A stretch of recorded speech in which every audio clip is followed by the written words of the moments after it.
everyone. Welcome to Sober Vibes. I'm your host, Courtney Andersen. I'm a sober coach, author, and your go-to guide with living life without alcohol.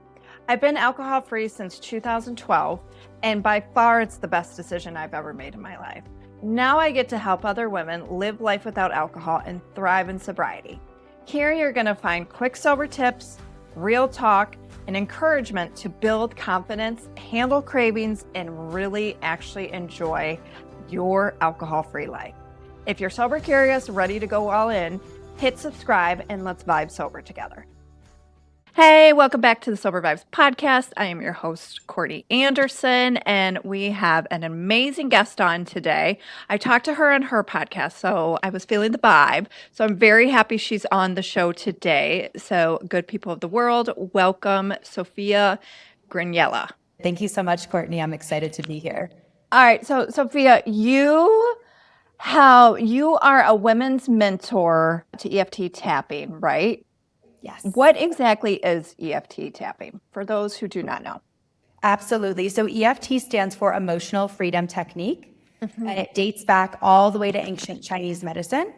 And it's a beautiful blend of cognitive and somatic therapy. And so basically what you do is you tap on the meridians or the acupressure points. And I like to almost call it acupuncture, but without the needles for anyone who needs a good visual. Yeah. And essentially you're stimulating the energy, you're reprocessing different emotions, fears, anxiety, and you're able to actually rewire subconscious beliefs and help to regulate the nervous system and expand your capacity. Oh, okay. Nice. I love it. How did you get into that? Yeah, great question. So I learned about EFT a few years ago. But when I first was introduced, I was a little skeptical, like a lot of people. I was like, how on earth is tapping on your face going to change anything? And about a year ago, I started doing it every morning, every evening with Brad Yates. He's a really amazing guy. He's on YouTube for anyone who's interested. And I started following along for building confidence, getting past my fear of posting on social media, launching my podcast. And the results I saw were absolutely incredible. I really was transforming all of the self-doubt into self-trust and stepping into the most confident version of myself. And when I noticed how profound the results were, I got my certification and I started helping other women on their journeys as well. I love it. How long does that certification process take? 6 months. It was a very in-depth process. And to be honest, there's a lot of kind of back and forth with EFT tapping. A lot of people say, oh, you don't need a certification. Lots of people are teaching it without it. But because of how passionate I was, I really wanted to learn the science behind it and the ins and the outs. And so I decided to get certified. Gotcha. And then when you started, you said a year ago with what was the guy's name again? I'm going to write it down. Brad Yates. Okay. And I will put his information in the show notes below, good people of the world, in case you want to check him out. Yeah. When you started into that, then when you started into it on a consistent basis, because I'm sure that makes a huge difference, being consistent with it, then when did you start seeing results or feeling results for you? Yeah, honestly, when I started doing it consistently, which for me is every morning when I wake up and every evening before I go to bed, sometimes midday as well, I was feeling instant results because when you're tapping, you're immediately releasing energy. But in terms of like transforming self-doubt into confidence, I would say a couple of months consistently, I was noticing really, really big results. I love it. I love it. All right. So we'll get back into this in a little bit with the EFT, but tell us about your sobriety journey. When did you get sober? Kind of what was that moment for you too of when you're like, I'm good. I'm good and tired with alcohol.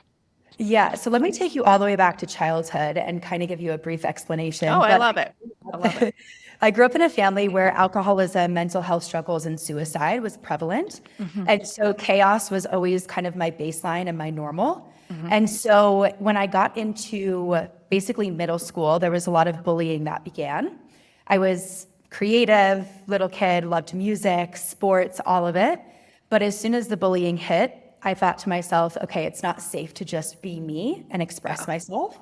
And so what did I do? I did everything I could to numb, to fit in, to belong. And so what that meant was, how can I be a part of the quote unquote cool crowd, right? How can I be accepted and loved? And so I started to change the way I looked. I started to do anything I could to get invited to the parties and the outings. And so I started drinking and using substances at 15 years old. Okay. And from 15 until 29, it was a really long cycle of self-abandonment, toxic and abusive relationships, not knowing how to say no in social settings, especially when it came to substances. And so basically, I just realized finally at 29 years old, I had a moment of looking myself in the mirror and I thought, I don't even recognize myself. I was a shell of myself. I was in over $25,000 of debt. I had nothing to show for, and I was about to be 30. And so it was just this moment of, I felt this entire pulse go through my body. I was empty, heartbroken out of a relationship, and I thought, okay, I'm really scared of the unknown and what's to come, but staying where I am right now is 100 times scarier, and I cannot continue living this way. Yeah. And so in that moment, I decided to stop using substances, to stop partying the way that I was. But it still took me about 6 months of continuing putting myself in toxic environments, continuing being around the same friends, doing the same things, coming home at 3 a.m, crying myself to sleep because I knew in my soul I was no longer meant to live in that lifestyle.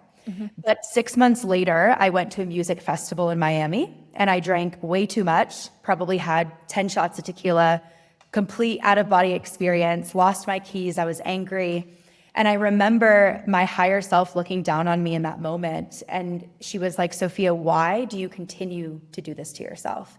You have so much potential. You know that you have such a big vision on your heart, and you just keep on putting yourself in these situations. And your only option is to stop completely. There's no moderation because that's only keeping you in this control. You have to release it fully. And I remember just looking at my friend that night and I just said to her, I'm done drinking. I have to stop. Yeah. And after that, it was just a complete 180-degree transformation. And I just started to surround myself with new people, spend time in new environments. I started actually honoring myself and moving my body and prioritizing my health for the first time in my entire life. Yeah. And of course, it wasn't easy after that, right? I had to release a lot of things that were no longer aligned, and that was a grieving process in itself. But that was really the start of my full sobriety. Yeah, I love it.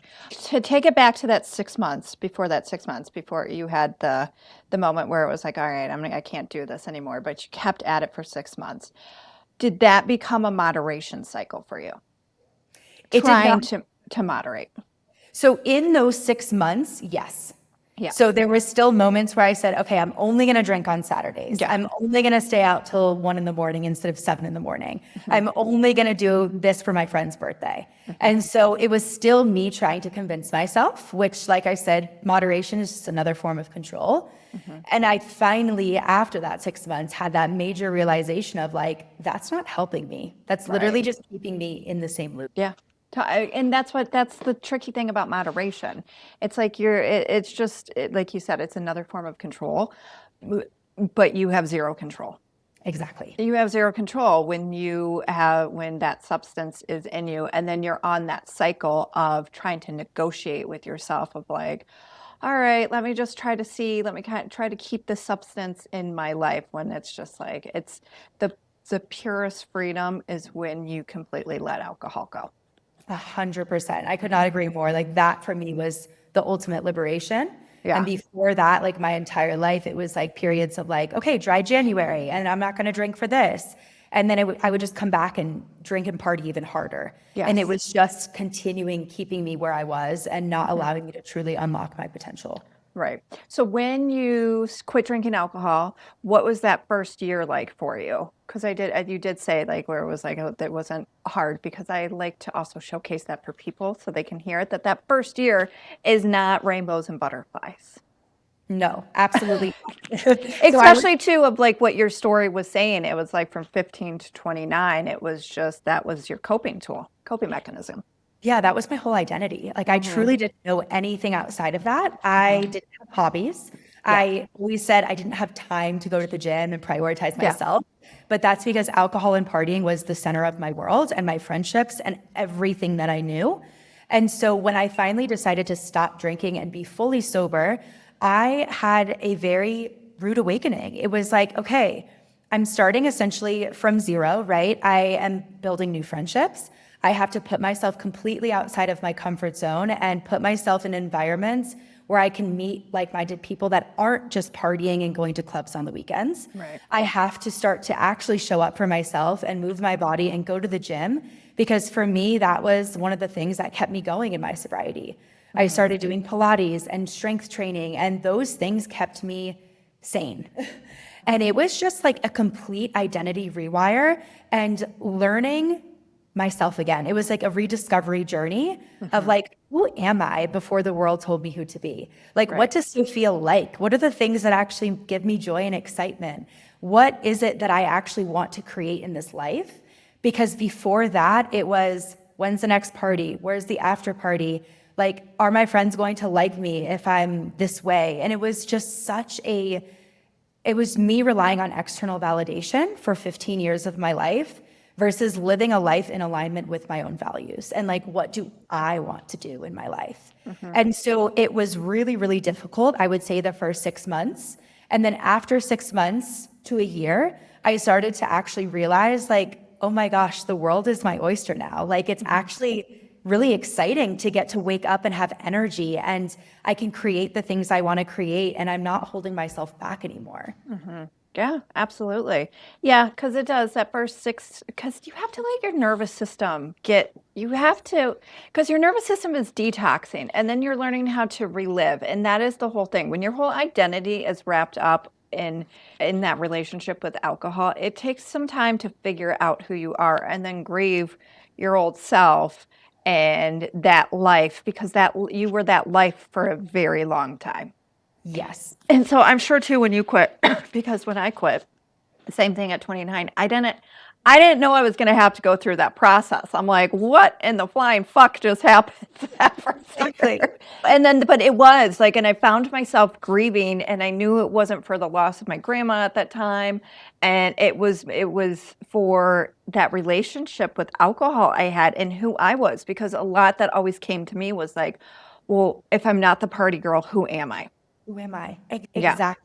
I was the life of the party with everyone. Like, everyone knew me as that. Yeah. And so having to then tell people, oh, I'm no longer drinking, right? And I would like talk down about myself in the beginning. Like, oh yeah, I'm just boring now.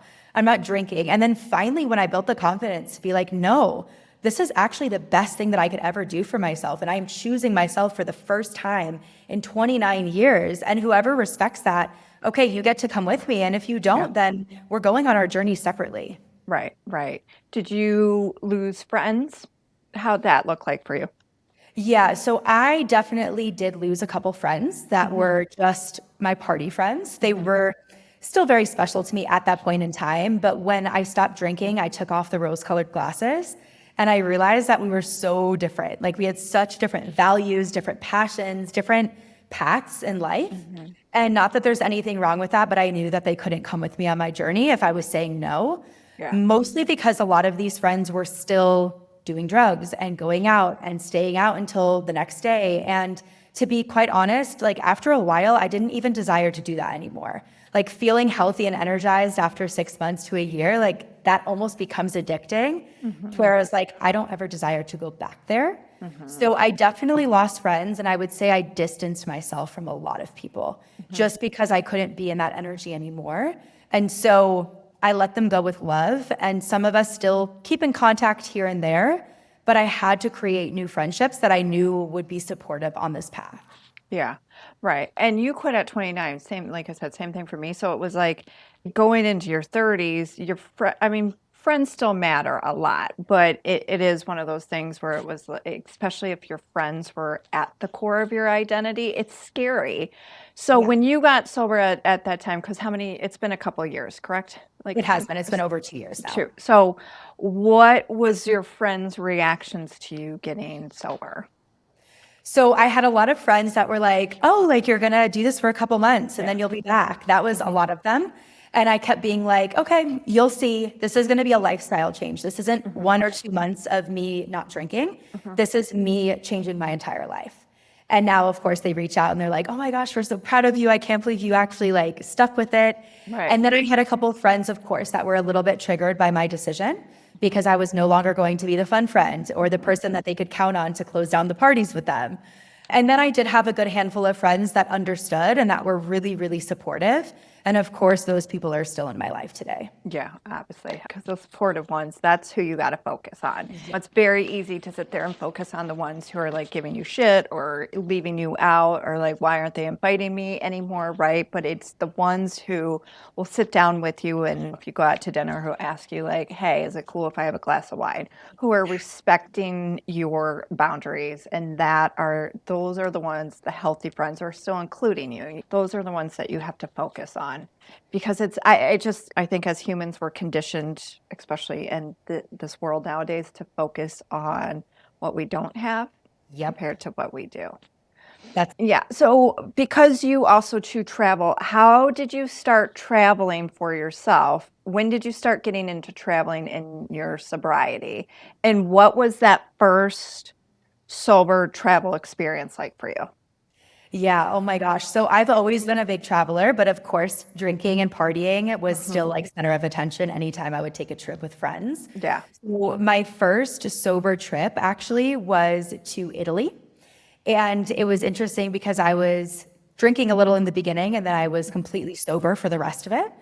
And that was really my first ever time that I told myself, I want to be fully present. I want to have the energy to wake up in the mornings and to watch the sunrise and to go and do the things that I actually want to do. And that was such a different experience for me because traveling when I was drinking, I mean, I'm sure you know, you're hungover, you're sleeping till 12, you miss half the activities you want to do.